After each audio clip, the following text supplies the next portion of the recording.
(1004개의) 섬이 황홀경을 선사하는 곳. 깨고 싶지 않은 꿈속 같은 풍경. 전남 신안입니다. 깊은 겨울 신안의 한 마을을 찾았습니다. 화려한 풍경과 달리 소설 같은 이야기 묵직하게 품고 있다는 마을 사람들. 친정일을 한번 가려고 해도 그때 당시에는 배를 타고 가야 되고 또 배도 타야 되고 이러니까 힘들었지요. 군대 갔다가 여기서 나가야 할 텐데 태풍이 불어갖고 귀가를 못하게 됐었어요. 그런데 마치 관광서에 있었기에 타고 나간 그 파도 속에 관광서를 불려갖고 나간 경향이 있었어요. 참으로 고되고 어려웠던 시절이었습니다. 마을에서 환자들이 생기고 하면 그게 엄청 힘들었었죠. 충수염이어갖고 갑자기 수술해야 되는데 배치가 못 맞춰가지고 못 나가고 그래가지고 잘못되신 분들도 있고 그랬었죠 옛날에는. 자녀들을 도시에다가 그 유학을 보낼 때, 학교를 보낼 때 모든 걸 드러날려서 배를 타고 반찬이고 쌀이고 다 들여다 줘야 되잖아요. 뭐 자식이 한두 명이 아니라 보통 6남매, 7남매가 도시에서 학교를 다닌다고 하면 그 부모들은 거의 3, 40년간을 태어나서 애기들 클 때까지 그런 불편을 엄청 겪었다고 봐야죠. 섬이라 불린 마을. 육지와 가까워도 세상과 떨어진 가장 멀고 험한 곳이었습니다. 한때는 이 섬이 세상의 시작이었고 꿈꿀 수 있는 전부였습니다. 과거에는 섬이 고립돼 있다 보니까 좀 어두웠다고 할까요? 좀 행동이나 모든 게 좀 어두웠는데 이제는 뭐 그게 다 추억으로 지금 남았죠. 근데 6년밖에 안 됐는데 진짜 먼 얘기 같아요. 지금 생각해 보면. 그렇게 그러니까 과거를 다 잊어먹은 것 같아요. 너무 편안해가지고 그러신 것 같아요. 거칠고 팍팍했던 섬 사람들의 생활.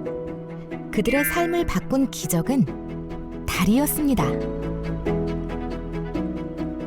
앞태도와 암태도를 연결하는 총 연장 10.8km의 연륙교인 천사대교.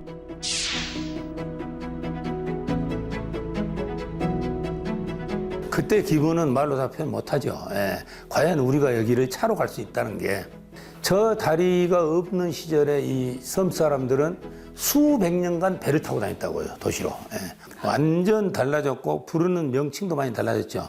과거에는 섬에 살면 섬놈이라고 그랬어요. 그런데 지금은 섬 양반이라고 그럽니다. 예. 2019년 개통한 천사대교는 국내 해상 교량 중 4번째로 길며 국내 최초 사장교와 현수교를 동시에 배치한 신안 다이아몬드 제도를 연결하는 최단거리 육상 교통망입니다. 일반 국민들이 일상생활에서 눈에 보이는 것, 건물이나 도로나 철도나 그다음에 에너지나 수자원 같은 그 인프라를 계획을 하고 설계를 하는 게 엔지니어링이죠. 만약에 엔지니어링이 부실하게 되면 어떻게 되냐면 국민 삶의 질이 떨어지죠. 당연히 노후와 인프라 같은 건 생명에도 위협을 받게 되고 그다음에 경제활동 기반 자체가 무너집니다. 그러면 당연히 국민 소득이 떨어지면서 국가 경쟁력이 상당히 밑으로 떨어질 수밖에 없는 구조거든요.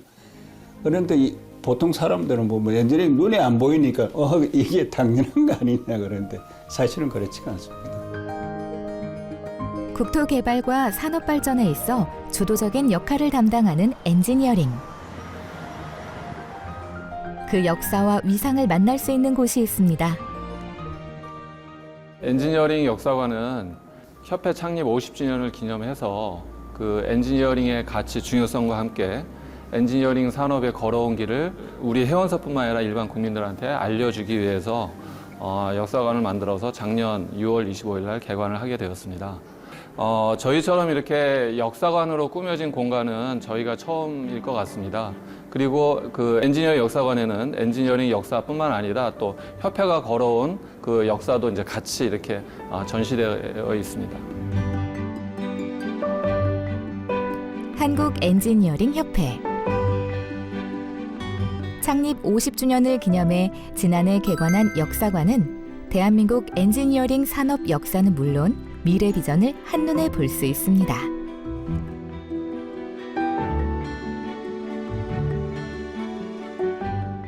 우리나라가 지금 이제 세계 경제 대국이 되고 우리 삶이 이렇게 윤택하게 된 거는 뭐 반도체, 자동차, 뭐 조선 이런 수출. 그럼 그걸 만드는 공장을 누가 만들까? 그다음에 그 공장을 돌리는데 필요한 물은 어디서 갖고 오지? 그다음에 그 전력이 또 많이 필요하잖아요. 그럼 수력 발전해야죠. 화력 발전소 만들어야죠. 뭐 원자력 발전소 해야죠. 그걸 다 엔지니어링이 하는 거거든요. 그러니까 저는 99%라고 감히 말씀드립니다. 경부고속도로가 건설됐다. 전국 1일 생활권 시대에 돌입했고 보잉 747 점보 여객기가 73년 5월 태평양 횡단 노선에 취항했고 금산 통신위성 지구국이 개통돼 우주통신 시대에 막을 열었다. 60년대만 해도 우리가 도로가 제대로 된 게 없었어요. 비포장도로 시골길. 그때 그 장충체육관 63년 2월에 개관식을 했는데 우린 그 돔 설계할 기술도 없고 그 공사할 기술도 없어서 필리핀에서 돈 대고 설계 와서 하고 시공까지 와서 해준 그게 장충체육관입니다. 60년 전만 해도 우리나라는 필리핀으로부터 자금은 물론 기술 원조를 받는 극빈국이었습니다. 지금 우리나라에서 지금 필리핀에 큰 섬 3개를 연결하는 교량 사업을 해주고 있습니다. 사업비가 한 4조가 넘는 사업이고요. 교량 길이가 무려 32km 정도 됩니다.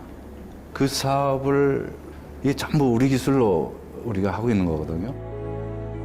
파나의 섬과 기마라스 섬을 연결하는 A 구간과 기마라스 섬과 네그로스 섬을 연결하는 B 구간으로 나뉘는 대공사인 필리핀 PGN 교량 프로젝트.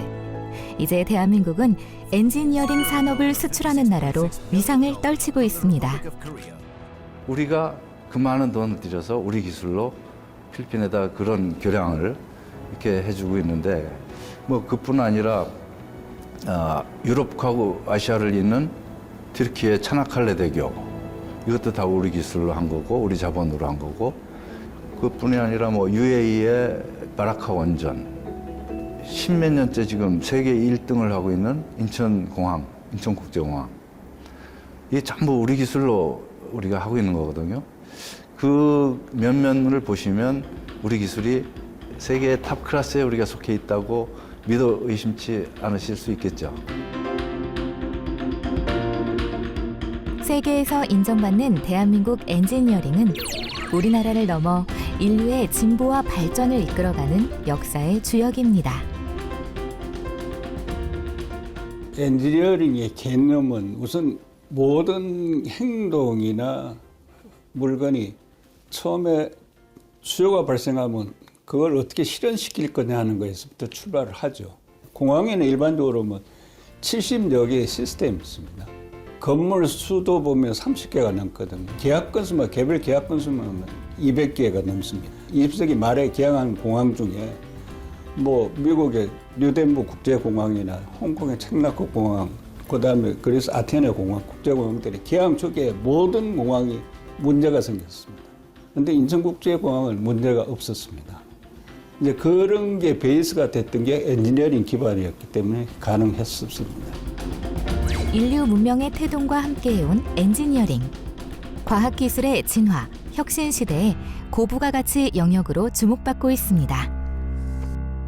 일반적인 시설물이나 자동차, 기계 이런 것들은 유형의 물품이 나오는 거고 엔지니어링은 그런 유형의 시설물이나 기계, 물품을 만들기 위한 과학적인 기술을 적용을 해가지고 원하는 결과물이 나오도록 만드는 거죠. 그래서 그런 대표적인 예로 제가 늘 드는 것이 애플사는 모두 다 중국에서 제조를 한다고 다 알고 있지 않습니까? 애플이 하는 일은 뭐겠습니까? 상품 기획, 상품 개발, 설계, 또 마케팅 이런 걸 하는 거죠. 선진국일수록 설계나 엔지니어링과 같은 고부가가치 영역의 일을 갖다 하는 거죠. 산업 위의 산업으로 불리는 엔지니어링은 문명을 만드는 개척자로서의 역할을 담당하고 있습니다. 이런 모든 영역에 있어서 어떻게 본다면 인류의 어떤 문명이라고 한 게 엔지니어링 기반으로 해서 굴러가고 있는 거죠. 그렇기 때문에 만약에 이 엔지니어링이 없었다 그러면은 인류의 어떤 발전 속도, 문명의 그 창조 속도라든지 또 경제의 성장 속도가 지금보다는 확연하게 뒤처졌을 것이라고 저는 생각하고 있습니다. 섬마을 사람들의 현재와 미래를 바꿔놓은 대한민국 엔지니어링의 수작, 전남 신안의 천사대교.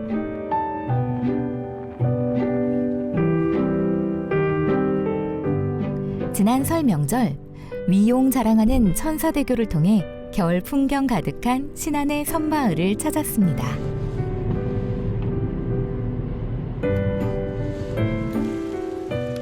명절을 앞두고 객지 나갔던 가족들이 고향을 방문하는 길.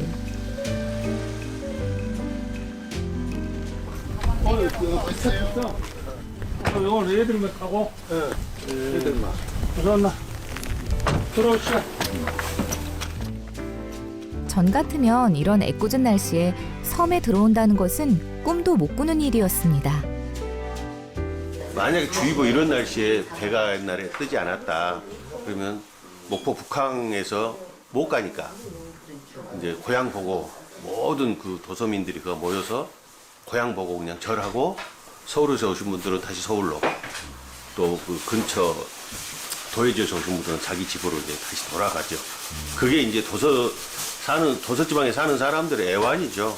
천사대교 하나로 인해서 어떻게 보면 평생의 소원이 3가지 있다면은 소원 그 하나가 이루어진 거죠, 저희한테는. 평생 소원이었던 천사대교. 가족에도 깊어졌습니다.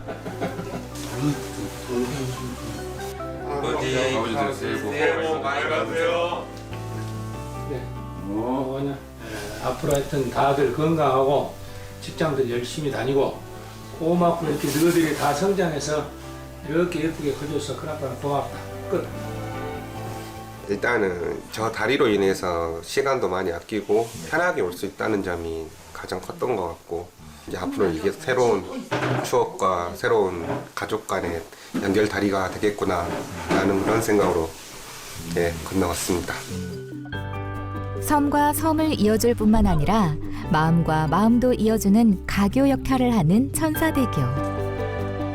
험한 바다 날씨 탓에 배가 뜨지 않으면 고향 땅 밟지 못하고 그리움 눌러담고 살았던 시절은 까마득한 과거가 됐습니다.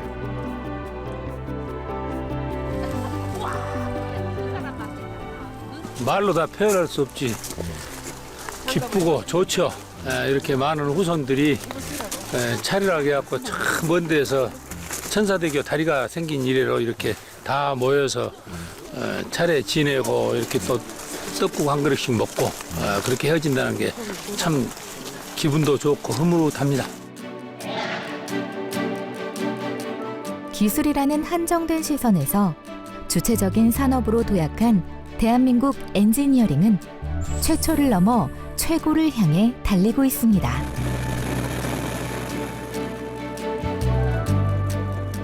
엔지니어링을 한마디로 말씀드리면 내일을 짓고 세기를 이어가는 인류 문명의 근간이다. 이렇게 말씀드리고 싶습니다. 세계를 무대로 한 엔지니어링의 두려움 없는 도전과 개척은 대한민국의 새로운 미래입니다.